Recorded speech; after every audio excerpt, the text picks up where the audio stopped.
Justin, lots of unusual plays, lots of breaks going both ways during this game. What's your message to the team after this win? Yeah, I mean, no two games are the same.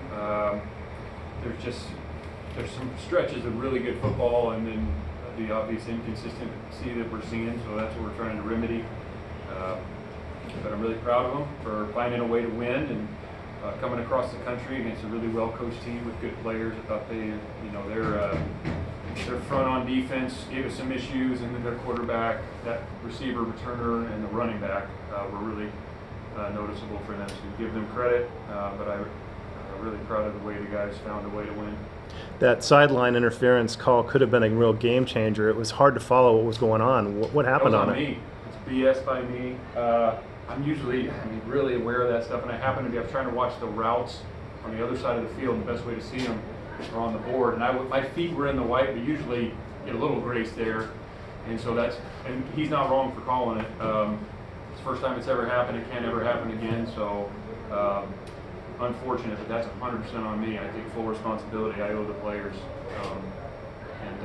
It's first. Other questions in the room? Coach Doug Parrish, Football Organically. What was your overall assessment of the game? Found a way to win. It's hard to win. Got a lot of respect for Wake Forest. Their coaches, they do a fantastic job. And I'm really proud of our players for, there's some guys that stepped up big, obviously offensively. Fernando running and throwing. He still can be better, which is exciting to see. A number of different receivers rolling through there. We moved the ball really well, especially in the first half. We had all these yards, but we got to put the ball in the end zone. So the red zone touchdowns, we got to score more touchdowns. Which brings us to the kickers. I'm really extremely proud of those guys. 4 for 4. I think we were 30 and 38 for Derek, and 54 times 2. Were they both 54? Yeah, I think both 54 for Ryan Coe, who's been through a lot. And man, those were big. And again, we said this last time. I'm really proud of them and excited for them and glad they made it. We just don't want to kick so many field goals. Defensively, played really well in stretches, and then late in the game, especially that fourth, we didn't tackle well. That drive, we tackled really poorly. But I'm really proud of a number of guys. Obviously, Noel had another pick, which was a great play. And then Hunter Barth had a couple sacks. He caused a fumble on kickoff, which we scooped and scored. Miles Williams. And then Liam Johnson coming in and having a huge interception. And so really proud of those two guys for stepping up in the absence of Cade, who's a guy you just don't really replace, but those guys did a heck of a job. Really proud of them. Coach, so Fernando threw the ball 40 times in the first half, and Wake Forest is susceptible to opposing passing attacks. Was that something that you game planned around, or was that more of like the ebb and flow of the game itself? Yeah, the second. We want to run the ball. We need to run the ball better. We think we should be able to. Obviously, we're struggling on some things right now. There's also some good runs in there, but it seems like in the run game, it's kind of one thing. On this play, it was one guy. On this play, it was another guy. And so we just need to have more rhythm in the run game because Fernando can really throw, and he was, 40 or 56. He's accurate. He can throw. That's effective. But, even late in the game, you got to be able to run the ball. We don't want to be that one-dimensional, ideally. But today, we needed to be. And I just wanted to know if there was an update on Cade's status. Nothing yet. Any other questions in the room? All right, we'll go to Jeff Ferrato on Zoom. Go ahead, Jeff. Justin, could you talk a little bit more about Coe and sort of how impressive it was that he was able to do this given what he's been through? Yeah, really impressive for anybody. And it's also, it's not like we're putting him in to kick the 28-yarder. And I'm just proud of that guy for continuing to stick with it through some tough times. And, Derek's done a really good job for us as well. And, for Ryan to come in and hit 2 54-yarders, that's big time. And we knew he could do it. We've seen it. I bet you've seen it if you've been at practice at all in the spring and the fall. So it's not surprising. And it's really a testament to him and those specialists. And, Ryan Longwell works with those guys. And the snapper and the holder as well. It was just a really well-oiled machine, and really proud of all those guys.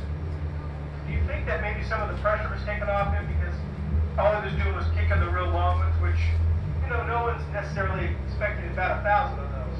Yeah, I think he is, though. You know, I think taking the pressure off would be able to go in there and hit the singles. You know, we're asking him to go in there and hit the home run, and he did. Man, he 254-yarders, and he's kicking off really well. I mean, most every time that ball's going into or through the end zone. So I'm really proud of that guy for, you know, showing the perseverance and the toughness, and that's a hard position because everybody knows, you know, how you're performing. It's not like D tackle or guard, and sometimes it's a little muddy and you're not quite sure if they're doing their job or not. But those guys, I mean, everybody knows. It's like playing corner. You know, everybody knows how you're playing. If I can follow up real quick, you got your 2 wide receivers finally in the 11th game of the season, or whatever it is, 9th game of the season. Can you just talk about what they were able to do and how they helped? Yeah, I mean, you know, a little bit rusty having those for them. I mean, I haven't played in a couple months, but man, testament to their work ethic to get back on the field. They're both very competitive guys, and they're going to continue to get better and better the more they play, because really they just started practicing this past week full time. So really impressed with them. Their mentality, return to play after, you know, missing. I mean, they've been out since mid-August, and so it's great having them back. And it'll be good to find some rhythm there at that receiver position. Obviously, Mikey had a really good day today, and Jordan King showed up, and Jack, you know, he catches the ball. So we had a couple uncharacteristic drops earlier in the game, which were costly on some, you know, key downs. So I think offensively, it just feels like, man, you know, we put up points, but golly, it just feels like we're close to being, you know, really darn good. A little bit better in the run game, some critical plays, some red zone touchdowns, and all of a sudden we're feeling really good about the offense. So it'll take a team effort. Thanks. Steve Croner, SF Chronicle. Justin, congrats on the win.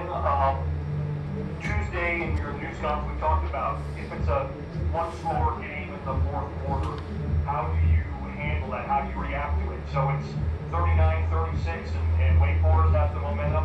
Do you have to say anything from your forward? Did they just kind of keep it on their own that this is not going to be the 5th game like the previous 4 were? This is going to be a win? Yeah, I think when you start concerning yourself about what might happen, you know, in 15 minutes or 30 minutes or at the end of the game, you're not really focusing on what you need to be focusing on, which is, okay, what's the call?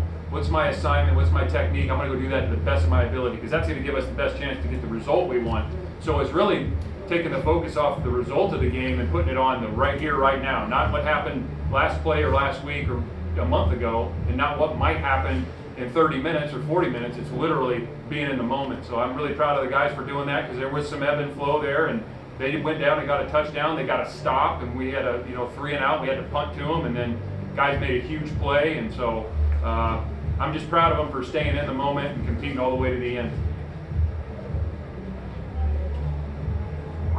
Thomas Dunn, right for California.